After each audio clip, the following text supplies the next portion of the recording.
prestazione superiore alle aspettative, l'ora del tramonto, come sfondo gli angoli più suggestivi della città di Treviso e poi i colori ed i sorrisi di grandi e piccini e gli applausi dei turisti al passaggio del colorato corteo dei runner. È stata un successo l'edizione 2019 della Run for Children, l'evento podistico nato con l'obiettivo di raccogliere fondi da devolvere alla Lilt per giocare in corsia.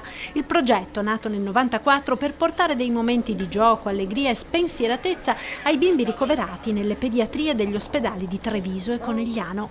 1600 gli iscritti alla manifestazione non competitiva che si è snodata lungo un percorso cittadino di 8 chilometri.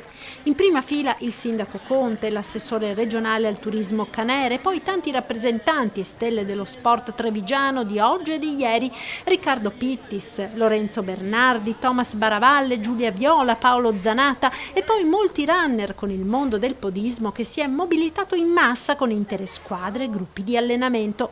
Ma a rispondere al desiderio di sostenere il progetto della Lilt dedicato ai bambini ammalati sono stati tantissimi cittadini, famiglie, mamme, papà, bimbi accolti al traguardo dai simpatici volontari di giocare in corsia. Una corsa che si è poi trasformata in una grande festa nel cuore di Treviso, che ha sperimentato per la prima volta una manifestazione di questo tipo con la città aperta.